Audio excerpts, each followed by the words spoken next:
on, y'all. Today, I'm just gonna be servicing a couple bows. One for myself and one is my older brother's. He was gracious enough to lend me his bow. That'll be this one right here. Last season, as mine was having some issues. That said, I don't know. I kind of just wanted to, I don't even know if this is going up, but if you guys see it, obviously it did. But I just wanted to talk a little bit about something that's been kind of on my mind, on my heart lately. And that's just something that's been bugging me a little bit. Not necessarily to the point, oh, she's got extra broadheads just laying around in here. That's safety 101. Good thing is kids don't have these or access to this.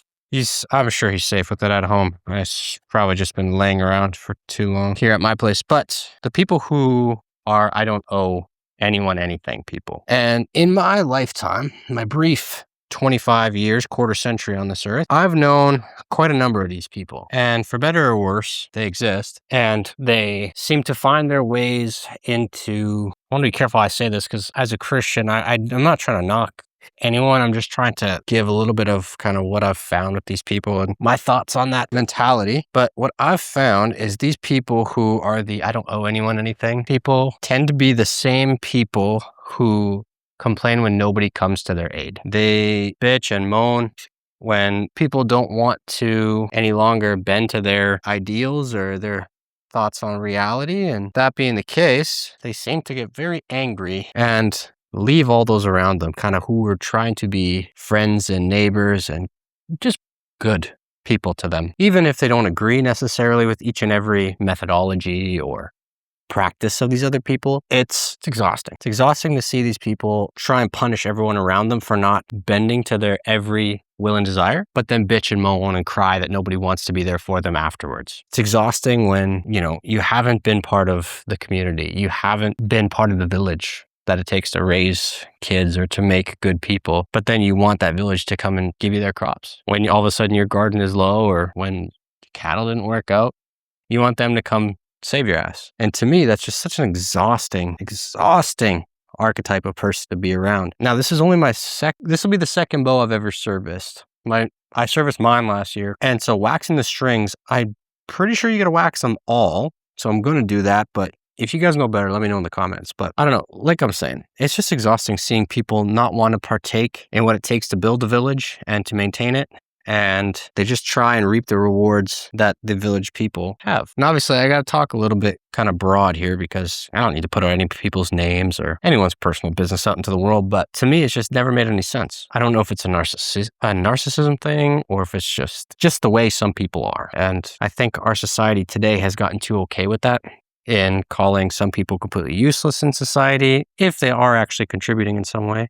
Because there are people who aren't doing anything. We've got plenty of people who are sitting on government assistance and they're perfectly healthy. I know a number of them. And they just try and get the assistance as long as they can because they don't want to work. It's not that they can't work. It's not that they don't have the capacity to build any skills, but they just don't want to work.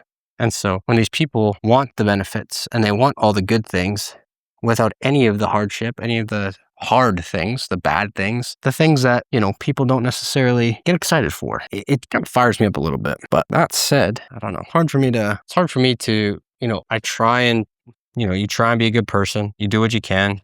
Pay your fair share of taxes, unfortunately. You do all the things, try to be as good of a person as you possibly can. And you're berated with negativity and hate and backlash, really, from these people who aren't contributing at all. And so to me, that never really made sense. And it never really made me, oh, you gotta be kidding me. No, that won't be that one. I might not even have the right key for this. Yeah, this would be bigger yet, won't it? It will be. It's a fly tickling my feet here. But no, I don't know. To me, it's just never made sense. Never made sense. I don't know. If you guys have somebody in your life like this and you're able to give me some insights, please, I'd love to hear about it. I don't think I have the right, you know what? He had a set of Allen keys, didn't he? He did indeed. And so throughout my, albeit brief, but throughout my adulthood here, it's been so difficult to keep my mouth shut publicly. When I have people around me, let's keep it as broad as I can. Perfect, nice and tight, who are acting this way and who don't want to be better. And they blame everyone else for everything else. And it's just exhausting. That said, I'll take a break from that and give you a little bit of an idea of what I'm working on. So these are the cams. I'm sure if there's more experienced bow hunters, please let me know if I say something wrong, but this is my brother's bow. So I just basically waxed the string to keep its integrity for longer and to make sure that it goes through the cams and through the pulleys properly. So it's not going to fray prematurely. That said, there's also these little tiny screws up top. You probably won't be able to see it from there. But on my bow last year, was last year or the year before, I had one of those screws just basically explode out. And so it flew out and the whole cam fell apart after a shot.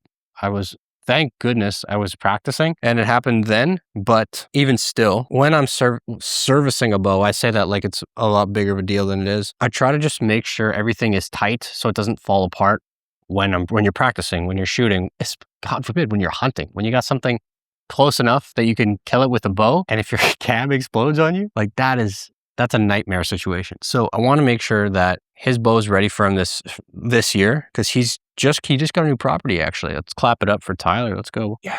He got a country property actually closer to one of his offices for the business he helps run. It's a family concrete business. And so he just got a new country property out there. And so he should be able to be hunting off of his deck even. Like such a sick opportunity. Really cool for him. So now I'm just going to double check that the wax actually rubbed in. So with bowstring wax, this is what I learned from a guy on YouTube. So you know it's credible. You pretty much have to just rub it on the actual exposed string. So don't put it over the wrapped parts, just on the string. And then you have to rub it. You just got to jerk it off, man. No, you got to put some friction on it so it heats up and gets kind of absorbed or like melts into the string. So it's not just sitting on top because from what the YouTube video said, it can build up in the cams and in the pulleys. I don't know if that's the same thing. It might honestly be the same thing. But basically it builds up in there and then it gunks it up and doesn't work as smooth. So yeah, I pretty much just waxed the string, tighten everything up. The sight, I'm not going to touch. I'm not going to touch the sight. He has it sighted in, I believe, oh God, I actually don't even know. I need to ask him again in case I need to borrow this bow this year. But whatever the case is, his bow I think is good now. I'm pretty sure we're set on it. But yeah, I don't know. I've never truly understood the way that the people who want every bit of the benefit without any of the hard work. That's probably in part because of how much I idolized my dad growing up. And that man was a holic, like in every sense of the word. He would work. I'll give you guys one story about my pops. He went to work every single day. He was up at like 4:30, and he'd be out of the house in the backyard because we had a shop in the backyard and a bunch of his materials for building. And he'd be out there for sure by 5. And my room was right across from his, so I heard him get up every day. And this one particular day, he gets up, whatever, does this normal routine, goes to work, doesn't come home because he's working late. And he works all through the night, trawling a floor. And I get up early one day for whatever reason. You're a kid, so sometimes you just wake up with energy. Not anymore. I don't know what age I'd stopped at, but that'd be nice to come back. Anyway, I get up and I'm in the kitchen, I'm eating breakfast, and it's probably 5 in the morning, 6 in the morning. And I see the truck pull into the yard. He comes inside, he pours himself a cup of coffee, puts pieces of toast down. He has one sip of coffee, doesn't say a single word, just dissociated, puts the coffee down, he's back out there. So yeah. And then he didn't come home till like 8 p.m. that night yet. So that man's a fucking machine. So I think the reason that my mentality is the way it is on the people who don't want to contribute, but they want all the benefits is because I saw that. And that's who I idolized growing up. The man was a beast, man. Freaking unbelievable, that guy. And even still, like he's 60 this year and he still works harder than most people I know. Physically works hard, a hell of a lot harder than I do. A lot more hours than most people I've ever met. And I don't know, it was funny because like growing up, I would have friends whoa, this thing is in horrible shape. Ooh, what the fuck happened to this one? I just have to get this thing restringed.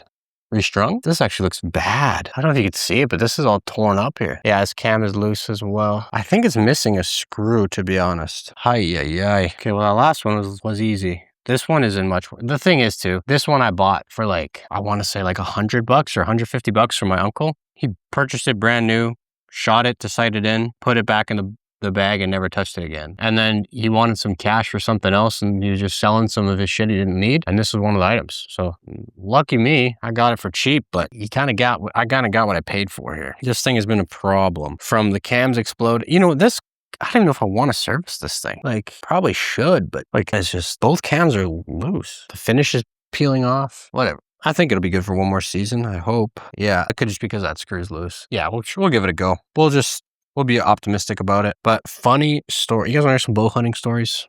Yeah, I'm sure you do. Of course you do.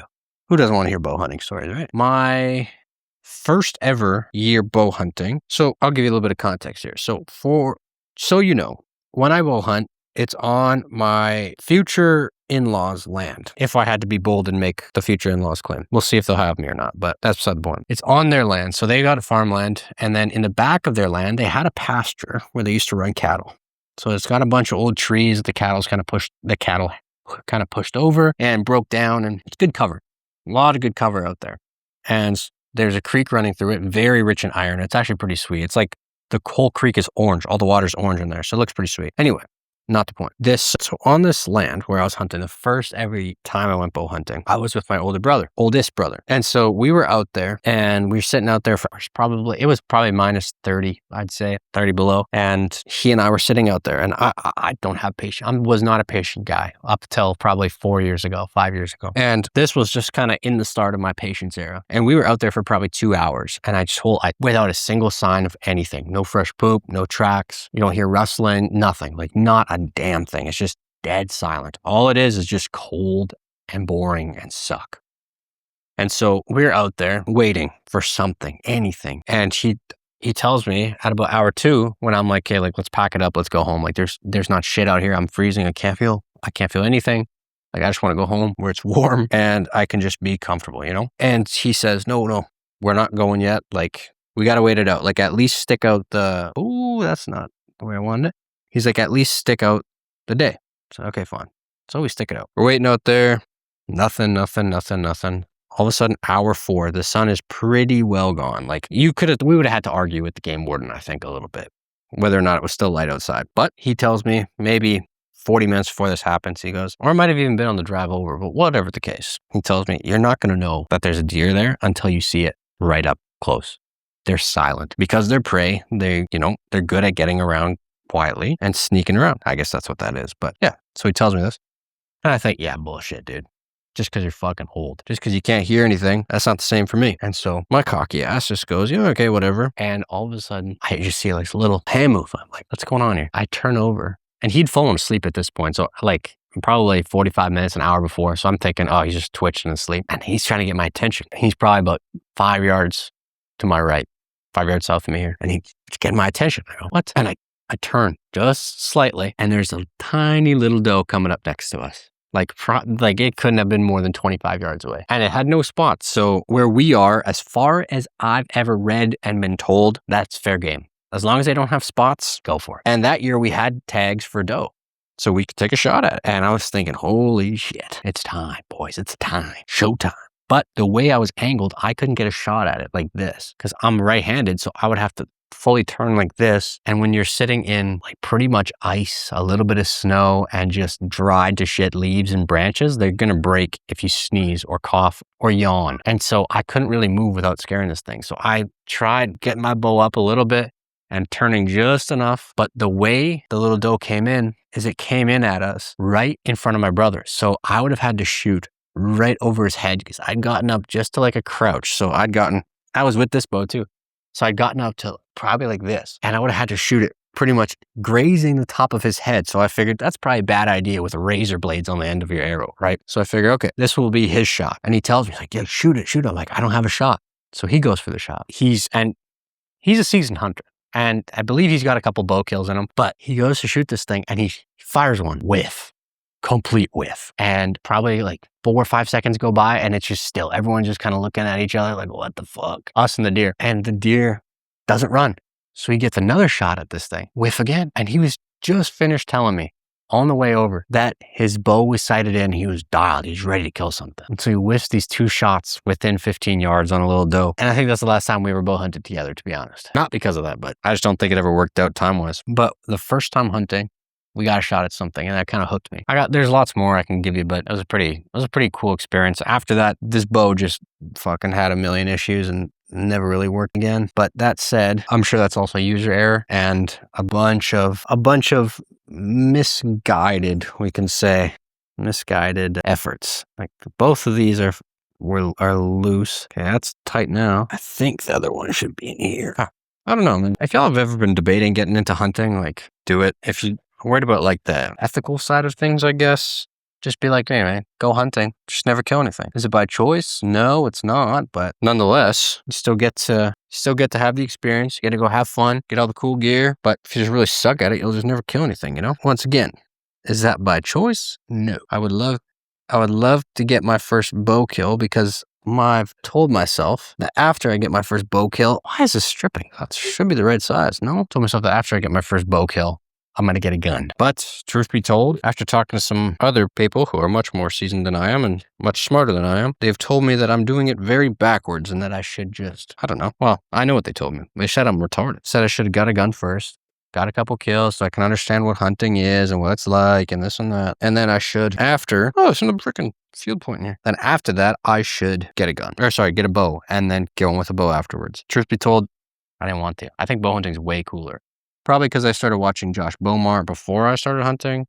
A little bit. And I started watching the Meat Eater bow hunting. Oh, fuck. Just stripped him. The Meat Eater bow hunting episodes before I started actually bow hunting. So this is the wrong size too. It just strips it. Okay. Well, it's tight-ish. So that said, that might be where that part of the service ends. Just going to double check to make sure that everything is tight and as it should be. And then I think that'll be it on the service. Once again, if there's something I missed, you guys are more experienced than me, probably. Please let me know. I would love to learn more, and I think this is a sport that's really cool and it's lots of fun. Terribly boring at times, but I think that's part of the beauty of it. It's not getting out there, not being on your phone 24/7. Like, this is a super good way to just dopamine detox, at least from like cheap bullshit dopamine. And I guess trade it for the dopamine of like getting close to a live animal. Because until you've done it, you just truly don't know like how insane it is. Because like you can go to a zoo and you don't feel anything, right? Like you're not thinking about it. You're not like, oh my God, there's a tiger right there. It could kill me. It's like, no, you're just like, okay, well, there's a zoo animal. But when you go to, I don't know, go to the bush and that's not going to work. You go to the bush and there's a live deer that walking up on you and it's 15 yards away and you know, okay, this is time for a kill shot. I never hit a kill shot, but the idea is there. I've taken plenty of shots, had my bow break on me with multiple deer.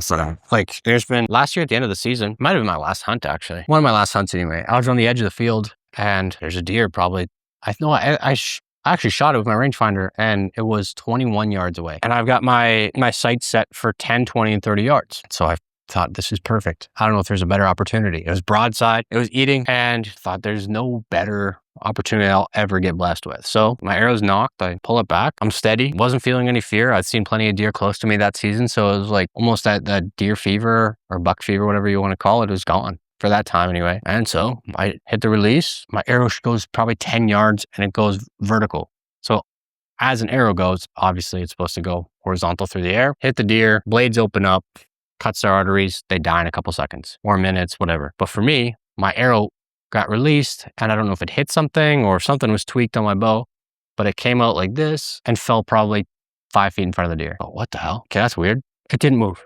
It stayed exactly where it was and just kind of looking at me. And I was still enough that I could knock another arrow, draw again, and shoot again. But this time, my arrow didn't make it to the deer even. It was probably 10 feet short and went straight into the dirt. And so this guy has failed me too many times. So I think this year I'll have to invest in a new bow. Maybe I'll buy my brother's off him if he doesn't want it anymore. Or maybe I'll just go treat myself to a nice new one. But I don't know, man. I'll let this say, why do people not want to be part of a community anymore? And if they do want to be part of the community, why aren't they willing to actually do what's necessary? Like, where did the shift happen that people just became so selfish, I guess, that they want no part in helping those around them, even family and friends? But I don't know. I'm not here to fucking be anyone's therapist. I just wanted to service some bows, chat with y'all, and drink some Pepsi Zero. On that note, take it easy.